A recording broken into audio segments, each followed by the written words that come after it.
Hello friends and welcome back to Jwalpa coaching classes. हम discuss कर रहे थे फॉरेस्ट और वाइल्ड लाइफ के बारे में, ज्योग्राफी के चैप्टर के बारे में। बहुत सारे ऑलमोस्ट पूरा चैप्टर हम डिस्कस कर चुके हैं। अब लास्ट का टॉपिक रहा है और वो है आपका conservation of forest and wild life in India. Conservation मतलब बचाना, किसी चीज़ को कंजर्व करके रखना। Conservation in the background of rapid decline in wild life population and forestry has become essential. Conservation बहुत ज़्यादा एसेंशियल हो चुका है हम लोगों के लिए, क्योंकि it preserves the ecological diversity and our life support systems like air, water and soil. It preserves the genetic diversity of plants and animals for better growth of species and breeding. Genetic diversity क्या होता है? It serves as a way of population to adapt to changing the environment. मतलब जैसे environment change हो रहा है तो वो अपने आप को adaptable बना सके. Those individuals are more likely to survive to produce offspring. The population will continue for more generation.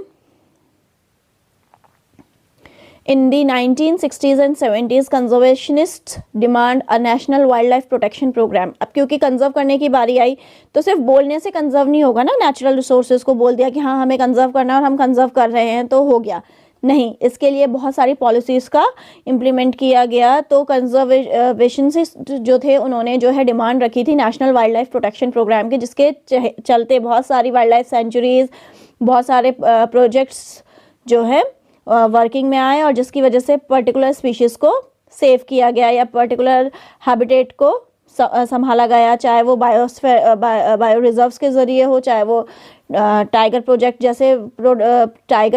जैसे प्रोजेक्ट्स हो गए, चाहे वो वाइल्ड लाइफ सेंचुरीज़ हो गई. बहुत सारी चीज़ों पे ध्यान दिया गया, तब जाके थोड़े स्टेप्स लिए गए. तो क्या हैं वो स्टेप्स, हम एक एक करके उनको डिस्कस करेंगे. The Indian wild life protection act was implemented in 1972 with various provisions for protecting habitats. 1972 में इंडियन वाइल्ड लाइफ एक्ट पास हुआ था, जिसके तहत बहुत सारे प्रोविजंस बनाए गए थे जिससे कि हम हैबिटेट को प्रोटेक्ट कर सकें. And all India list of protected species were also publish. मतलब उन्होंने धीरे धीरे जो है लिस्ट बना के बताया कि कौन सी स्पीशीज़ को संभाल के और कंजर्व करके रखा जाएगा. Central and state government establish national parks and wild life sanctuary. बहुत सारे स्टेट्स गवर्नमेंट ने जो है स्टेट गवर्नमेंट, सेंट्रल गवर्नमेंट ने जो है बहुत सारी जगहों पे नेशनल पार्क और वाइल्ड लाइफ सेंचुरीज़ को इनॉग्रेट किया, ताकि वहाँ पर जो है हम जो ये नेचुरल स्पीशीज़ है, नेचुरल इनका हैबिटेट है, इसको कंजर्व करके रख सके. बोलने से काम नहीं चलेगा, उसके लिए कुछ एक्शन लेने पड़ेंगे.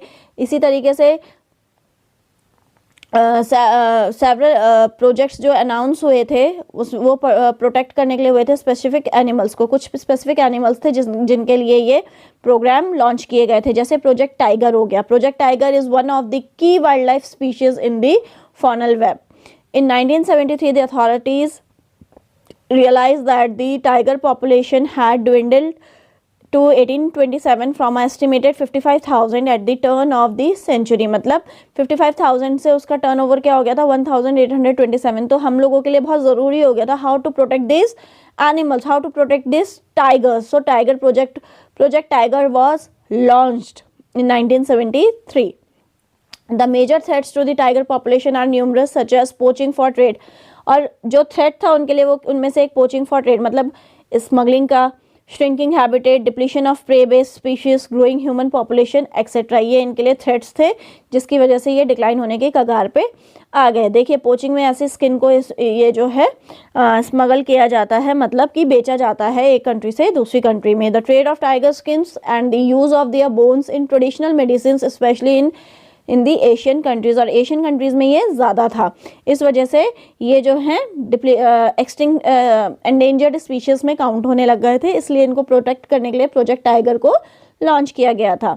It left the tiger population on the verge of extinction since India and Nepal provide habitat to about 2/3 of the surviving tiger population in the world. और इंडिया और नेपाल ऐसी दो कंट्रीज़ हैं, एशियन कंट्रीज़ हैं, जो कि 2/3 ऑफ द टाइगर पॉपुलेशन को world में हैबिटेट देती हैं.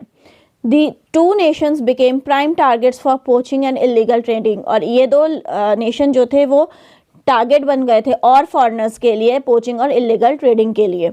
ठीक है.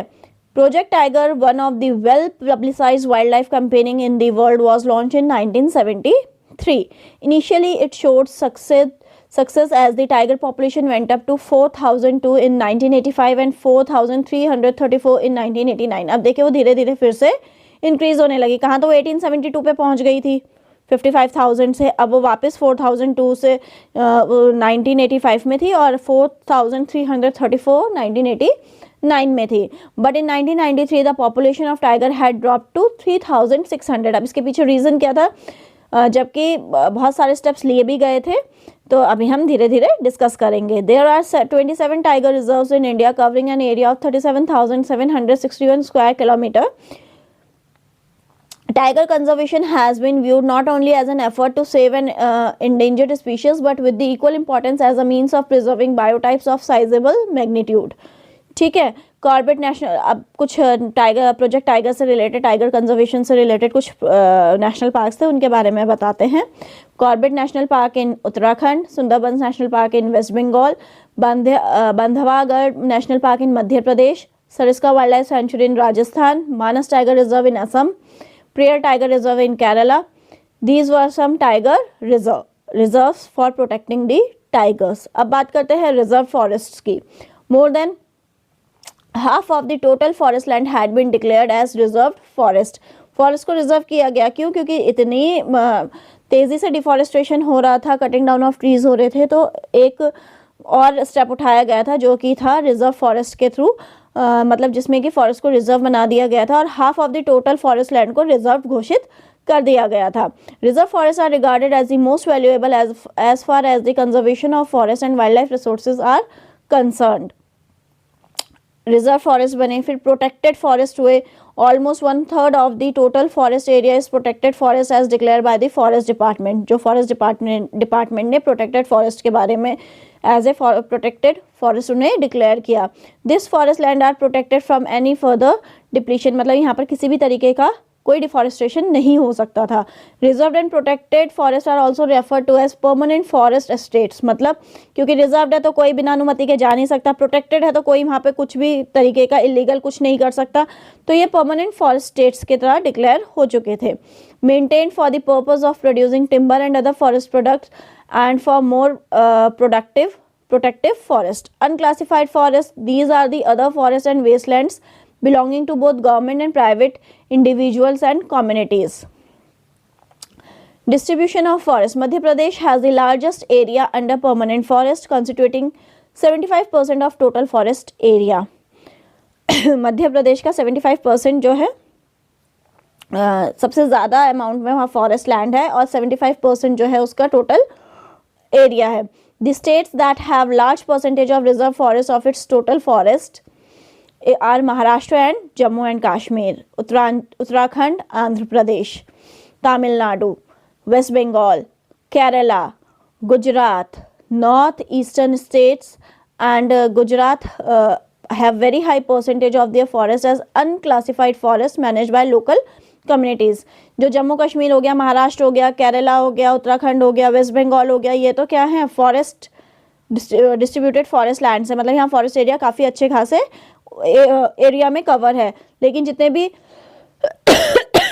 Excuse me north eastern states में फॉरेस्ट एरिया या गुजरात का जो फॉरेस्ट एरिया है वो लोकल कम्युनिटीज़ के द्वारा देखा जाता है, इसलिए इन्हें अनक्लासिफाइड फॉरेस्ट लिस्ट में रखा गया। Community and conservation strategies are not new in our country. We often ignore that in India forest are also home to some of the traditional communities. आदिवासी वगैरह हम जो सुना है हमने, ये सब जंगलों की ही, तो जो जंगल में रहने वाली कम्युनिटीज़ है उन्हीं की प्रजातियां हैं और ये उनके लिए बहुत इंपॉर्टेंट भी है उन कम्युनिटीज़ के लिए। In some areas of India local communities are struggling to conserve these habitats along with government officials recognizing that only this will secure their own long term livelihood। और बहुत समय से देखा जा रहा है गवर्नमेंट ऑफिशियल्स के साथ मिलकर ये लोकल कम्युनिटीज़ के जो हेड है ये इसको अपने फॉरेस्ट एरिया को कंजर्व करने के लिए बहुत से स्ट्रिक्ट मेजर्स ले रहे हैं। In Sariska tiger reserve Rajasthan villagers have fought against mining by citing the wild life protection act. और किस तरीके से वो मतलब एक्ट्स के थ्रू वो अपनी बातों को रख रहे हैं, जो ये कंजर्वेशनिस्ट होते हैं या फॉरेस्ट डिपार्टमेंट वाले होते हैं वो उनकी हेल्प के थ्रू किस तरीके से अपना लिवलीहुड बचाने की कोशिश कर रहे हैं। The inhabitants of 5 villages in Alwar district of Rajasthan have declared 1200 hectares of forest as the Bhairodaka sanctuary. They declared their own set of rules and regulation which do not allow hunting and are protecting the wildlife against any outside encroachment. Nature worship is an age-old tribal belief. It is based on the understanding that all creatures of nature have to be protected. चाहे वो कोई भी creatures है nature का, लेकिन they have to be protected. ये sacred groves में आता है. Such beliefs have preserved several virgin forests in pristine form called sacred groves, the forest of god and goddesses. इसीलिए इन्हें sacred groves कहा जाता है क्योंकि ये god और goddesses यहाँ पर रहते हैं, ऐसी मान्यताएं हैं. These patches of forest or other parts of forest have been left untouched by local people and any interference with them is banned. Certain societies revere a particular tree which they have preserved from the time immemorial. The Mundas and the Santhal Nagpur region worship Mahua and Kadamba trees.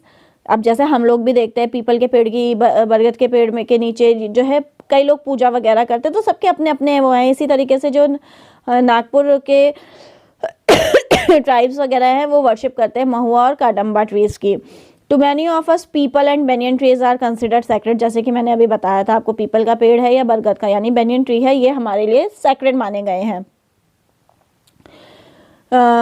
इसके अलावा हर reason का अपना कुछ ना कुछ tradition होता है. Indian society comprises several cultural and each of its own set of traditional methods for conserving nature and it's creation. और अपने अपने मेथड्स उन्होंने लगाए हैं जिससे कि वो कंजर्व कर सके नेचर को और उसकी क्रिएशन को. Sacred qualities are often described to springs, mountains, peaks, plants and animals which are enclosely protected. You will find troops of macaques and langurs around many temples. They are fed daily. The famous Chipko movement in the Himalayas has successfully resisted deforestation of several trees. Uttarakhand में चिपको movement start हुई थी और चिपको movement का मतलब क्या था, जो ladies थी वहाँ उस टाइम पे वो जो क्या करती थी, वो ट्रीज़ को हग करके खड़े हो जाते थे. जो भी कोई पेड़ काटने को जाता था तो वो पेड़ों पे चिपक के खड़े हो जाते थे. That's why it was called Chipko movement. It is a movement that practiced the Gandhian methods of satyagraha and non-violence resistance through the act of hugging trees to protect them from being felled. It also shown the community afforestation with indigenous species can be enormously successful. Attempts to revive the traditional conservation methods of developing new methods of ecological farming are now widespread. Farmers and citizens groups like the Bees Bachao Andolan in Tihri and Navdanya have shown the adequate level of diversified crop production. अब धीरे धीरे जो है खेती के लिए भी बहुत ज़्यादा, एग्रीकल्चरल के लिए भी बहुत ज़्यादा जो है लोगों को प्रोत्साहित किया गया. तो अलग अलग तरीके के ग्रुप्स ने अलग अलग आंदोलन स्टार्ट किए जिसका कि रिजल्ट बहुत पॉजिटिव देखने को मिला. Without the use of synthetic chemicals are possible and economically viable. मतलब विदाउट एनी केमिकल वो जो है उस प्रोडक्शन को स्टार्ट कर रहे थे और जो कि एक इकोनॉमिकल रेट में भी सेल किया जाए ताकि हर कोई उसको यूज़ कर सके. Joint forest management program JFM involves local communities in the management and restoration of degraded forest. Odisha passed the first resolution for JFM management. JFM depends on the formation of local institution undertake protection activities. मतलब जो गांव के local लोग होते हैं और protection activities है, इनके बीच में एक मर्जर होता है, एक टीम बनती है और उसके थ्रू जो ये डिग्रेड लैंड्स हैं इनमें खेती का काम करवाया जाता है जिससे कि कुछ ना कुछ फ़ायदा मिले, मुनाफा मिले. It is mostly on degraded forest and managed by the forest department. In return, the members are given intermediately benefits like non-timber forest products produces and the share in the timber harvested by successful protection. The tree is a peculiar organism of the unlimited kindness and benevolence and makes no demand for its sustenance and extends generously the products of its life activity. It offers protection to all beings, offering shade given even to the examen who destroy it. तो आज के हमारे chapter में जो हमने discuss किया वो ये था और ये जो मैंने कोटेशन पढ़ी ये गौतम बुद्ध की थी. और यहाँ हुआ आपका सेकंड चैप्टर ज्योग्राफी का कंप्लीट. मिलते हैं आपसे नेक्स्ट चैप्टर में. तब तक के लिए देखते रहें ज्वालपा कोचिंग क्लासेस.